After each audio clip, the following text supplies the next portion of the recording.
Hello everyone. इस video का topic है स्ट्रेस। तो इलास्टिसिटी में स्ट्रेस किसको बोलेंगे।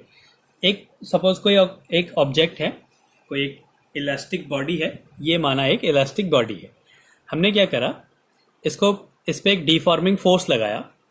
ये इस सरफेस पे ये वाला हमने फिक्स कर रखा है, ये वाला जो पोर्शन है ये फिक्स करा है, और इस वाले पोर्शन पे हम फोर्स लगा रहे हैं। तो फोर्स लगाने के बाद ये क्या हुआ, इसकी लेंथ में कुछ चेंज हो गया। तो अब क्या है कि अगर हम इसको छोड़ दें तो इसमें क्या लग रहा है कि रिस्टोरिंग फोर्स लग रहा है।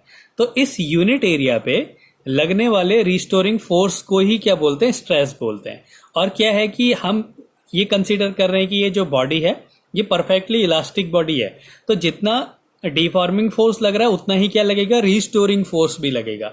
तो हम ये भी कह सकते हैं कि किसी भी बॉडी में जो डिफॉर्मिंग फोर्स लग रहा है इस सरफेस के नॉर्मल, उसको हम बोलेंगे स्ट्रेस बोलेंगे।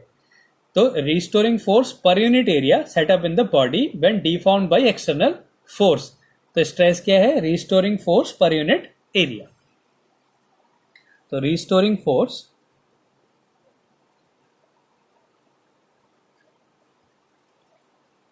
पर unit area, per unit area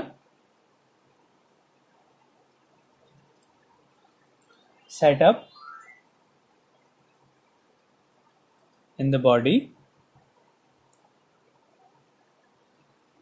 when deformed by external force।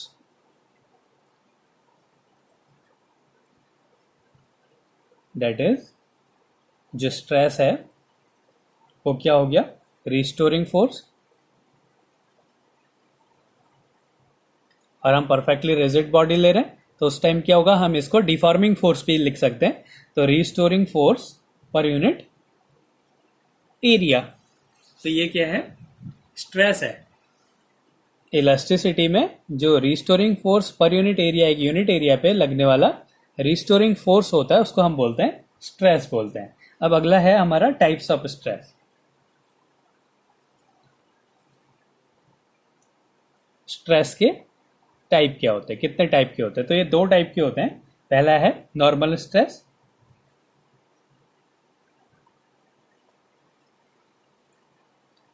तो स्ट्रेस क्या है, रिस्टोरिंग फोर्स या deforming force per unit area.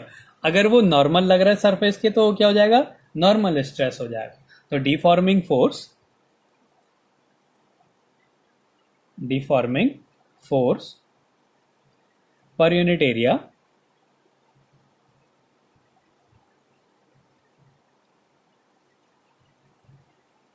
Normal to the surface, surface of the body. तो अगर बॉडी के नॉर्मल अगर रिस्टोरिंग डिफॉर्मिंग फोर्स लग रहा है तो deforming force per unit area क्या हो जाएगा, नॉर्मल स्ट्रेस हो जाएगा। इसका एग्जांपल क्या है, when wire is pulled bye a force. एक वायर है, ये हमने वायर ले लिया, ये फिक्स कर दिया यहाँ पे। अगर हम इसको एक फोर्स लगा के पुल कर रहे हैं तो इसमें क्या होगा, डिफॉर्म होगा। मान लिया इसकी ये नई पोजीशन आ गई, तो ये क्या हो गया, deforming force per unit area. तो इसका एग्जांपल क्या हो गया, when a wire is pulled bye a force, तो इसको हम क्या बोलेंगे, नॉर्मल स्ट्रेस बोलेंगे। अब हम जब इसमें ये नॉर्मल जो फोर्स लगा रहे हैं नीचे की तरफ, तो ये फोर्स क्या होता है, ऊपर की तरफ भी हो सकता है। हम उसको कंप्रेस भी कर सकते हैं, उसको एक्सटेंड भी कर सकते हैं, उसको बढ़ा भी सकते हैं, उसको कम भी कर सकते हैं। तो अगर if there is an increase in length, there is an increase in length,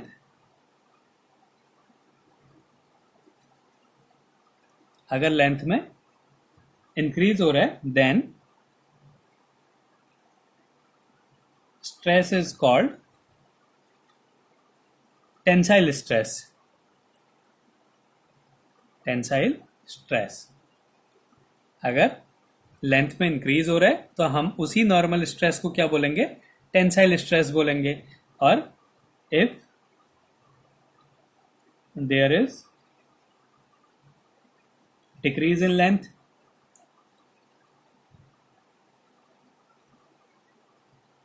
अगर लेंथ डिक्रीज हो रही है देन स्ट्रेस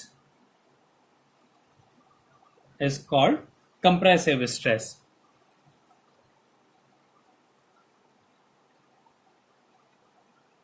कंप्रेसिव स्ट्रेस। तो यही नॉर्मल स्ट्रेस में क्या होगा, अगर लेंथ इंक्रीज हुई तो हम बोलेंगे कि कौन सा स्ट्रेस है, टेंसाइल स्ट्रेस है। और अगर कंप्रेस हो रही है वो सर, जो फोर्स लग रहा है वो ऊपर को लग रहा है, इसको कंप्रेस कर रहे हैं, तो क्या हो गया, वो कंप्रेसिव स्ट्रेस हो गया। तो ये तो था नॉर्मल स्ट्रेस। अब दूसरा है हमारा टेंजेंशियल स्ट्रेस।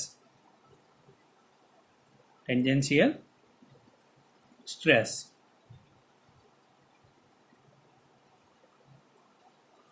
अब टेंजेंशियल स्ट्रेस क्या होता है, अगर जो फोर्स है वो टेंजेंशियल लगे सरफेस के, तो वो कौन सा स्ट्रेस होगा, टेंजेंशियल। अगर नॉर्मल लग रहा है तो नॉर्मल स्ट्रेस हो गया, अगर लेंथ इंक्रीज हो रही है तो टेंसाइल स्ट्रेस हुआ, और डिक्रीज हो रही है तो कंप्रेसिव स्ट्रेस हुआ। इस कंडीशन में क्या था कि जो फोर्स लग रहा था वो नॉर्मल लग रहा था।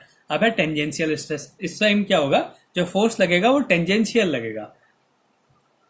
The deforming force, deforming force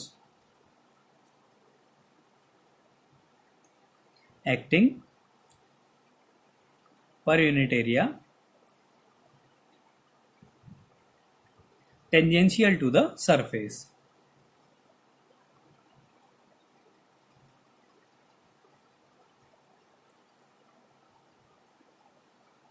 Area tangential to the surface.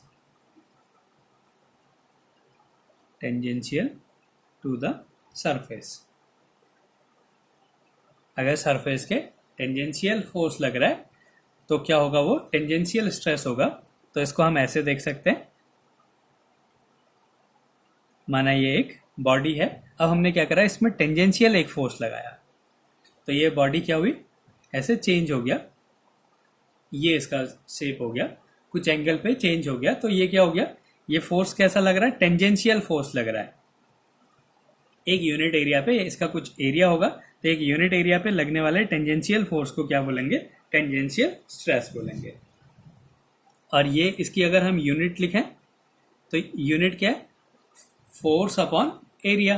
तो इसकी यूनिट क्या होगी, न्यूटन पर मीटर स्क्वायर। तो ये था स्ट्रेस। तो स्ट्रेस क्या है, रिस्टोरिंग फोर्स या deforming force per unit area. और नॉर्मल स्ट्रेस क्या है, अगर फोर्स नॉर्मल लग रहा है तो नॉर्मल स्ट्रेस होगा।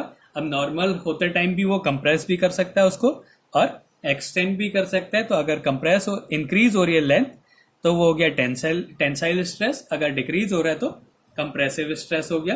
और टेंजेंशियल स्ट्रेस क्या है कि अगर सरफेस पे टेंजेंशियल फोर्स लग रहा है एक यूनिट एरिया पे, तो वो क्या हो गया, टेंजेंशियल स्ट्रेस हुआ।